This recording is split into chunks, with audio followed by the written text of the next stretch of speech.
Bring in former Secretary of State, former CIA Director Mike Pompeo. Mr. Secretary, thanks for the time. It's great to be with you, Brett. Thanks for having me on tonight. You know, Ronald Reagan obviously said, trust but verify. What do you make of Vladimir Putin's, at least announcement that some of the Russian troops are pulling back from that border? Well, Brett, it's hard to go wrong with that Reagan aphorism. I might add distrust but verify. I heard Putin today speaking, acting as if he was the peacemaker, when he was, in fact, the person who brought all this current kerfuffle on. We shouldn't credit him for now making a statement that says, well, maybe it's time for me to negotiate and I'll pull some of my troops back. You know, the other thing we need to make sure to keep in mind, Brett, is that it's not binary. We talked about it, invasion or not. In fact, we saw the cyber attacks today. We'll see where they actually came from.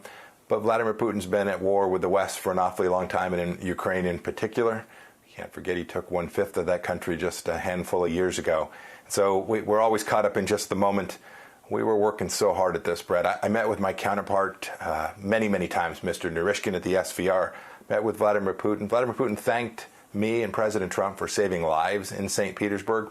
We always knew that you needed to make sure and have good conversations, develop whatever level of relationship you could, work together. If you can save lives in a place like Russia, you ought to do that. But when you came to defending America's interests, we were pretty clear we were going to do that every single day. You know, Democrats on Capitol Hill obviously see this differently. Some look through partisan lenses. Others say that the two administrations dealt with things differently. Here is Senator Mark Warner. The administration's approach is, frankly, significantly different from the previous president in this country, who undermined the transatlantic alliance, questioned the very needs for its existence, and took every opportunity to weaken the shared bonds that have kept peace in Europe since World War II. Your thoughts on that?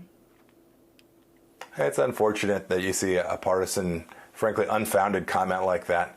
I promise you had the NATO Secretary General on just a little bit ago. I know General Stoltenberg, Secretary General Stoltenberg, very well.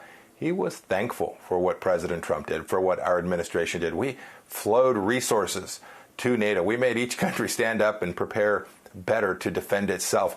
Secretary General Stoltenberg is much more capable, and his force is more capable today because of what the Trump administration did. Now, it's precisely opposite. When you coddle, when you say, look, this is no longer important, we're going to turn inward, we're going to lead from behind, that was the wrong approach. It shouldn't be partisan. We want a strong, united NATO. We want to make sure that the things that matter to people in Nevada and across the United States of America are stood up for. And protecting a democracy in Ukraine is something we ought to do for our own best interest. I'd add one more thought here, Brett. I heard President Biden say that he's worried about American energy prices because of something that Russia does. In fact, American energy prices are high today because of what President Biden has done. He shut down the capacity for America to produce its own affordable energy. Don't let any leader hide behind what some other actor does. America can have affordable, safe, abundant energy from its own internal resources. We demonstrated that in our 4 years. Mr. Secretary, you mentioned something about President Biden's speech today. What about the rest of that speech as you look through it and kind of read through the lines there? As you look at a map of the Russian forces around Ukraine, I mean, it's ominous. But should Americans be worried about Russian action against America, cyber or otherwise? And how did you read that speech? Yes, it's true. We do have interest in Ukraine. I've heard some say that we don't have any interest there. I've heard others say we have maximal interest there. It's the case that we have important interest, that we should defend them, but every situation is different. This one is certainly the case.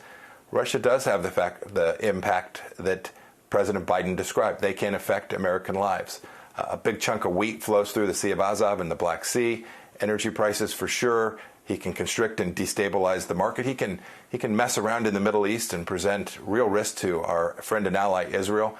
Vladimir Putin has many tools, not the least of which is still 1,000 nuclear warheads. We gave him, at the very beginning of this administration, we gave him the brand new extension of New START, asking for nothing. When New START covers almost all of our weapons and just a fraction of the Russian weapon systems, those are the kinds of mistakes that lead someone like Vladimir Putin to believe that he can push around the United States. That's the big mistake. Just last comment here, Brett. People have asked, would this have happened under President Trump? I don't think so. I can tell you this, it didn't happen. And the only thing that has changed was who was leading the United States of America. Secretary Mike Pompeo, we appreciate the time. Thank you, Brett. Have a good day, sir. Hey, Sean Hannity here. Hey, click here to subscribe to Fox News YouTube page and catch our hottest interviews and most compelling analysis. You will not get it anywhere else.